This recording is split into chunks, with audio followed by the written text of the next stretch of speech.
Hello guys, this is just a quick video with an update on the ROM basic configuration for the IBM PC Personal Computer 5150, which we looked at in episode 2. And the astute among you may have noticed that in that video we were actually running IBM Personal Computer Basic version 1.1. And that is not the original ROM basic that was supplied with the IBM PC when it first came out in August of 1981. In fact, the ROM which we're using, which is being read to start this basic interpreter, is in fact the ROM which is configured in this emulator, in this PCem program. And so I got hold of that by simply following the instructions for this PC emulator. And so when you go and find its official ROM images for the IBM PC, you get all of these. And so I installed those in my PC emulator. And so if you, in Linux you put those in a .pcem folder in your home directory, and for Windows you'd have to see the documentation.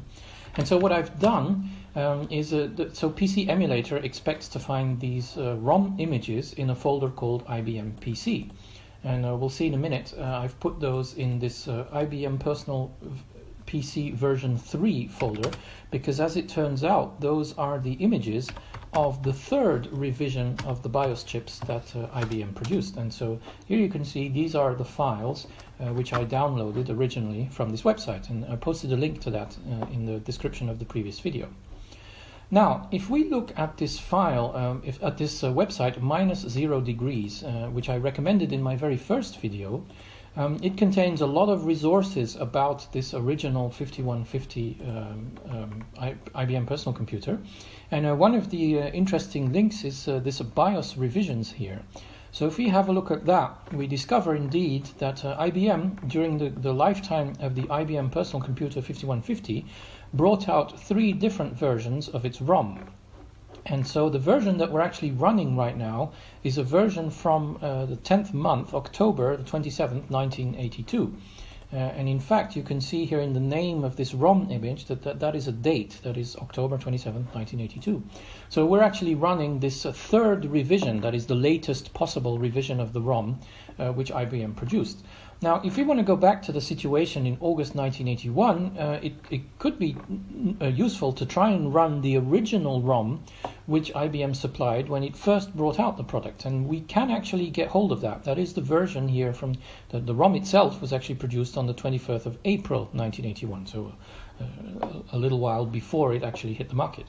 And so if we follow the links on this site, we can see, follow this link here about information for substitution replacement.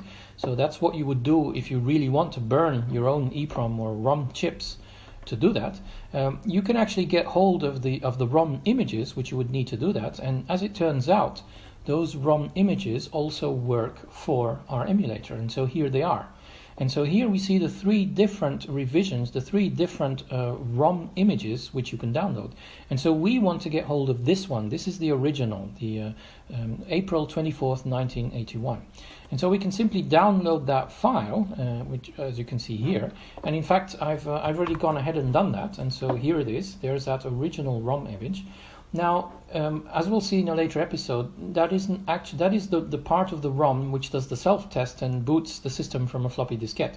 To run the actual basic interpreter, we need a bit more ROM. And in the original PC, these were 5 different 8 kilobyte ROM chips. And so we've actually only got the first one. And so we need to get hold of these cassette basic versions. But conveniently, this -0 degrees site also tells us about that. So this is just the BIOS, what was called on the motherboard chip U33. And to run BASIC, we need another 4 chips, which are 29, 30, 31, and 32. And we can find images for those as well. So if you follow this link, once again, there is a link to find the actual ROM images, and that brings us to this site. And so if we just search for BASIC on here, then you'll see here we can actually find the version 1.0.0 basic and not the 1.1.0, which we're running right now, which is originally from 1981. And so we can download those images as well. And in fact, all of these point to the same file. So it's a zip file, which you can see here, and it contains these 4 versions of the original ROM image of the cassette basic interpreter, which was loaded onto the motherboard of the IBM Personal Computer. So if we download those files together with that other file, which we already downloaded, then we end up with 5 different ROM images here, all of which are 8 kilobytes in size. So that's great. Now we have the original images. What we now need to do is to convince the PC emulator program here to start using these images rather than the ones that it's using by default. And so the way we do that is, unfortunately, the location and the names of these ROM images are hard-coded in the source code of this PC emulator program. So we could go and delve into the source code and try and change those paths and then recompile the entire emulator, but that's very tedious and it might not even be possible on your platform if you don't have the right development tools. But of course we can trick the program, and what we can do is you can either take all of these files and rename them with exactly these names, and then the emulator would boot. Or what I've done is I've split up my folder here into 2 versions. There's a version 3, which is the one we're running right now, and is the one which you obtain by default when you install the PC emulator images. And then there's the version 1, which is actually these 5 files, which are the earlier version of the ROM chips, which were actually on the original motherboards as sold by IBM in August of 1981. And so what I've done is I've made this extra folder, IBM PC version 1. This is the original BIOS. And so what we now need to do is copy these 5 files into this folder, but then we have to rename them because the emulator really looks for these specific names for the ROM chips. I haven't actually renamed them. I've simply created symbolic links, which is something you can do in Linux. And so this original BIOS U33 chip, that one needs to be named PC102782.bin, even though, of course, this isn't actually the image from 1982. This is the image from the 24th of April 81. It's just that the emulator program expects that name for your ROM file. So if you make a symbolic link to the actual ROM image using that name, then the emulator will be fine. And you need to do something similar for the 4 basic chips, and you need to do it in the right order. So once again, the simulator expects this precise name. It has to be basic C11.F6. That's the first chip which contains ROM basic, that is chip U29. And then the F8 that corresponds to chip U30, and FA corresponds to chip 31, and FC corresponds to chip 32. And if you create all of these symbolic links, or if you copy and rename the files, that works as well, obviously. Then what we do is I created another symbolic link in here to tell the PC emulator that right now he's using my version 3, and so I want to redirect this IBM PC link to actually read the files in the IBM PC version 1 folder, which are themselves symbolic links to these ROM images, which I downloaded from -0 degrees. So let's just relink. So we need to go to PC version 1 now, and we need to call the link IBM PC because that's what the emulator expects. I made a mistake. I called it IMB. That should be IBM, obviously. IBM PC version 1. So hopefully that's correct. Yes, it is. Now, to get this all started, one last little thing you need to know. If I just reset the computer now, it'll continue using these version 3 because the emulator actually reads all the ROM images and caches them when it starts up. So we need to close it down completely and start it up again. So let's just start up the emulator again. Now I don't need to change anything in my configuration because what I've done is behind the scenes change all of the symbolic links. But if I boot this machine now, it will in fact start using these ROM images, which are 1 year older and are the original code which IBM burned onto the ROM chips of their original motherboard. And as you can see, we're now running version 1.00 of the ROM basic. And so that's just, for the extra bit of authenticity. I thought that would be a useful thing to be able to do. And this basic runs just like any other basic. It was fully functional. So my silly little Hello World program obviously works. There it is, and there's the listing, and here it is running. Now, something else that might be fun to play around with is also in the previous episode, episode number 2, Cassette Basic, I claimed that we couldn't emulate the behavior of a cassette drive attached to this emulator because it doesn't emulate one. Well, that isn't actually true. And if you had paid attention when I opened the menu here, there is actually an option here to load a cassette. And so it uses something called a PZXI file. So I had a look around how that might work, and so the first thing you can do is you can simply Google PC emulator cassette, and in the first link here you'll find an explanation of how to use this feature. And so essentially you can only read from cassette, so the emulator only supports playing back a cassette. You can't record onto a cassette. But you can produce the equivalent of what the audio image on a cassette would be of a program using a set of utilities that we can find here.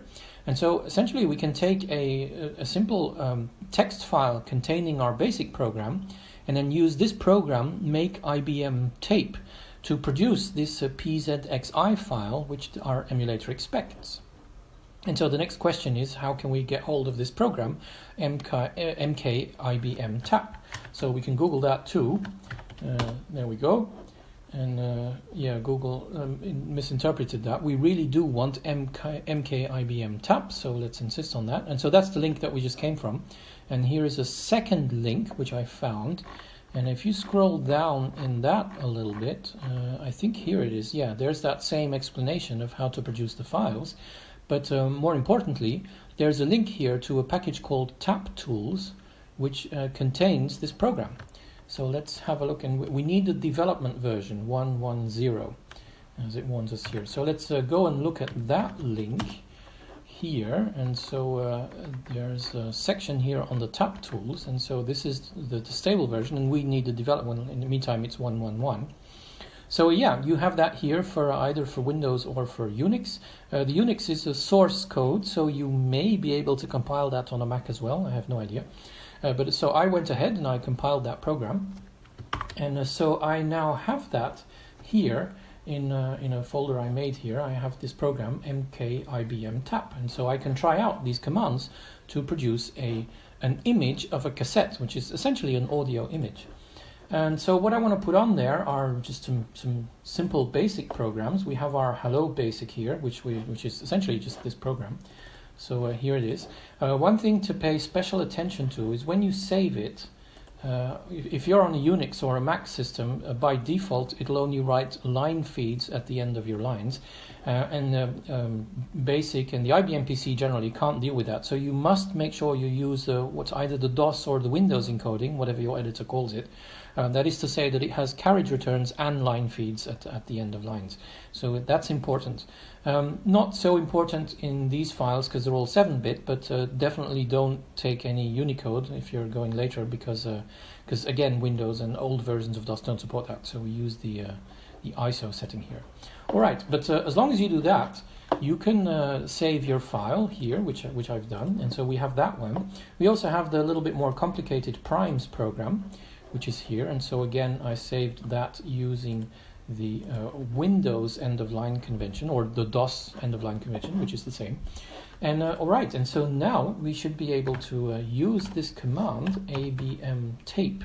Now we need to tell it that we want this PZXI, I believe.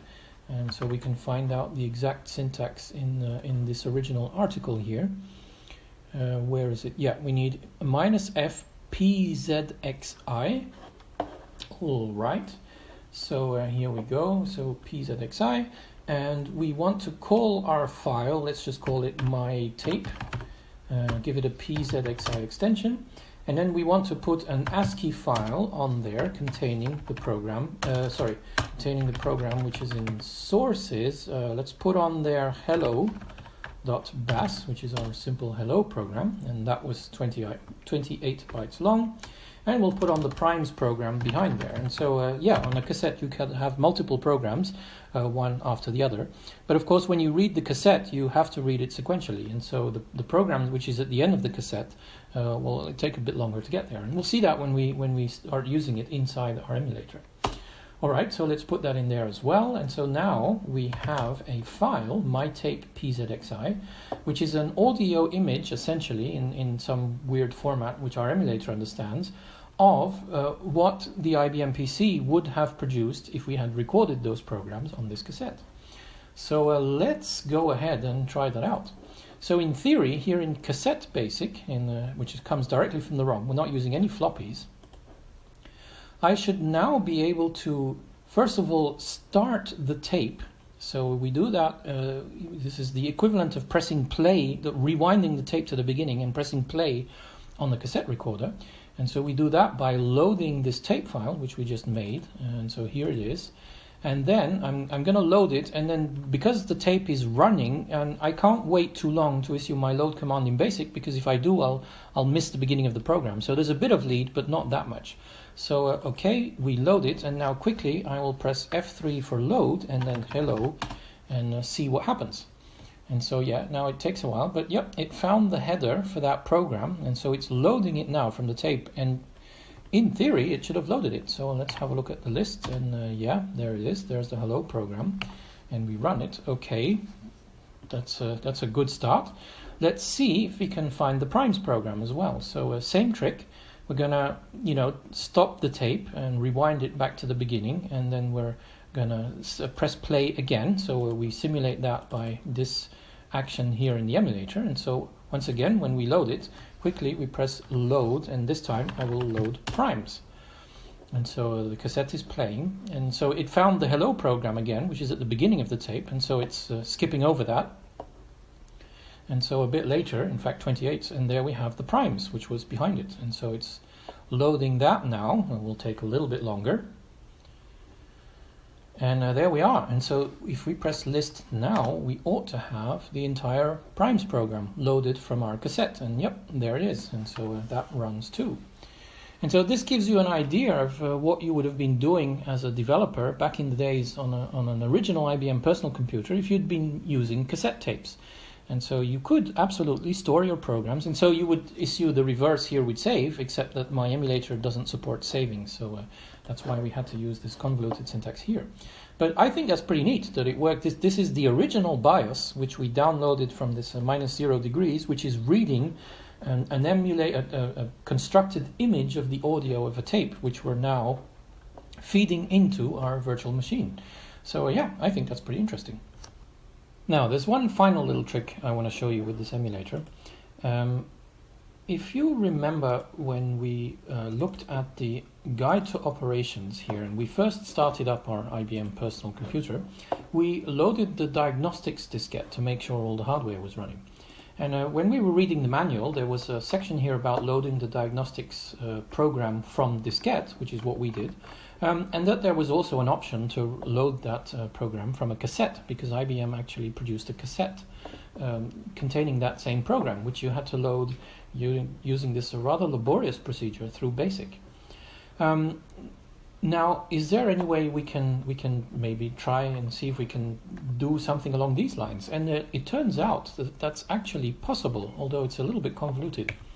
So if we go to that site containing very old software, winworldpc.com, which I showed you in the very first episode, in the library here, we can actually search for IBM Diagnostics cassette.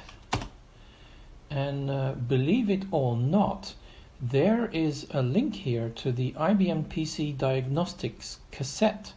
Although it is not the absolutely original version of the diagnostics, it's one which came out somewhere in 1982. They don't have a recording, because essentially this, when you download this 1.02 version, this zip file here contains an audio file of the recording of that cassette, because that's all you have essentially. And so you can download that, and when you download it, you get this file, which I have here. Put it here in cassette, you get this M4A, which is an audio file containing the contents of that cassette, which was supplied by IBM. So we can listen to that actually, and here's what it sounds like. Let's move past the leader here. It sounds pretty awful. But so that is computer code which was encoded on that cassette. These are in fact leaders which allow BASIC to load stuff. And so here's the beginning of the program. Notice there's a bit of program here, and then it stops for a while, and then there's another bit of leader, and it starts loading some more. So there are actually two parts on this cassette, and we'll get to that in a minute. Now, in order to use this audio file, we need to somehow convert it into this PZXI format, which our emulator expects, and this is the convoluted part. And so I'll show you how to do it, which I discovered by reading lots of forums and stuff like that. So first of all, this is a stereo file, and we need to make it mono, because PZXI is a mono format. So I'm using this program here, Audacity, which is a good program for dealing with audio files and converting them.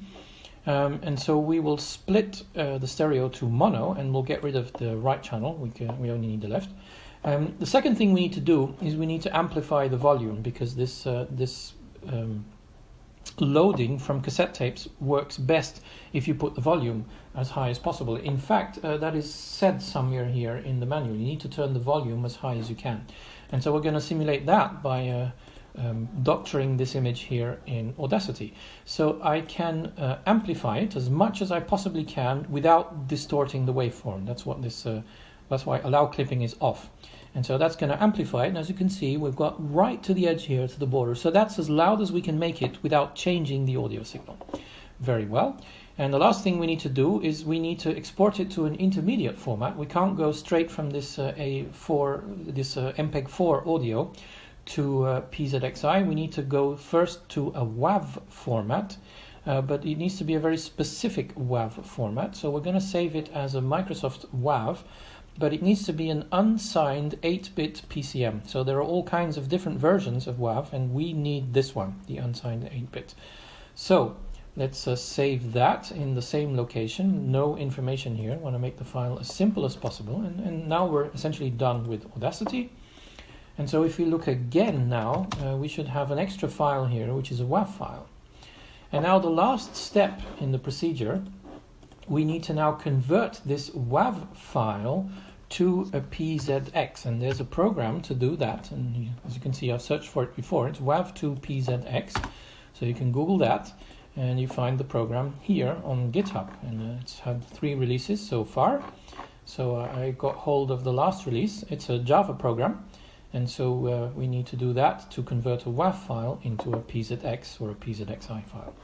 All right, so I've done that. In fact, I've downloaded that jar here, and so I can issue the Java command. So it's java -jar, and then this WAV2PX program. And then the first argument is the WAV file. So we'll use that, and then the last one is the PZX, in my case, I file I want to put it to. So I'm just going to call that diag.pzxi.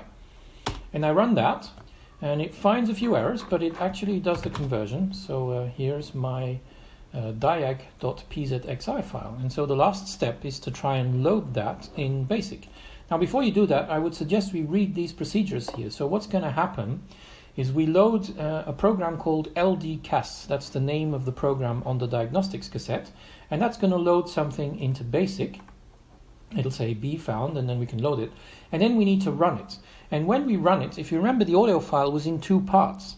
And that's because only the first part is actually a BASIC program. And the only thing that BASIC program will do is load the second part, which is probably pure assembly language for the hardware, into memory. And so the only way to read that second part is to have that first program in BASIC.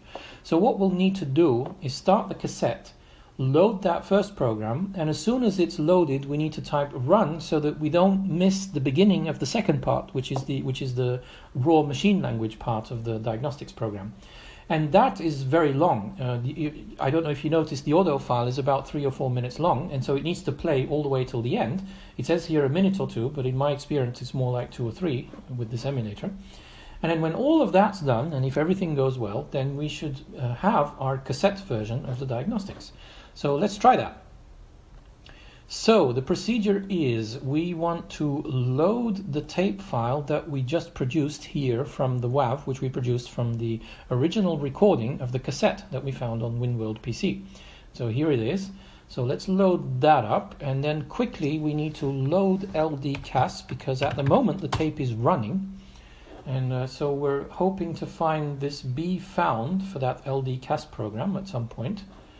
So let's watch out for that. And yeah, as I said, this is quite a bit slower than floppy disks, because but there it is. So it found the beginning of that program, and now it's loading it, and that's the first part of the cassette, is the basic program. And as soon as that's loaded, we'll press F2 to run. And so what that's going to do is the basic program essentially loaded in a machine language loader. We could have done a list and had a look at the program. And that's now running, and so it's waiting for the second program on the cassette, which is still running. And so now we have a 2 or 3 minute wait, and if all goes well, at the end of that, we should see the diagnostics.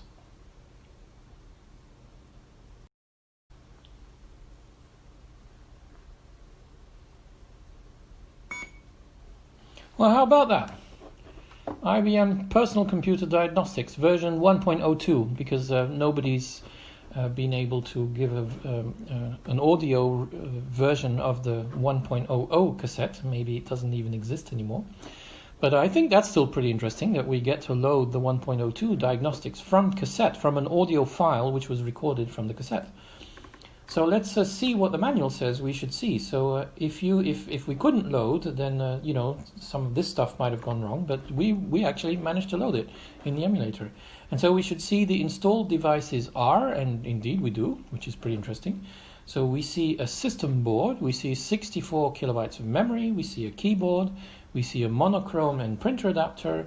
We don't see a color graphics adapter because our emulator is emulating the monochrome adapter. We see 2 diskette drives. We actually have a parallel printer. Our emulator emulates that port, but there's no printer on it. Our emulator also emulates serial ports, and it even emulates a games adapter. So yeah, that seems correct. So let's do what the manual says, which is press yes and enter. Yes and enter. It's beeping a lot, isn't it? And there we are. We are running the diagnostics program. This is actually the same view we would have had from diskette. If you remember, this is what the diskette version looked like. This is very similar. And so we can check out, do some extensive tests on the motherboard, see that the memory is all running and the diskettes work, etc. And so yeah, we can actually load that from cassette using the emulator and using a few tricks to transform the audio file into a format which this emulator can read. So that's all I wanted to give, this bit of extra information. So the life lesson here probably is when I say something like, yeah, cassettes are not supported in this emulator, you need to take that kind of thing with a grain of salt, because as it turns out, you can actually do quite a bit with this function that they've built into the emulator. So yeah, anyway, that's it for now. And so we'll see you with the next real episode where we'll have a look at the disk operating system. See you then.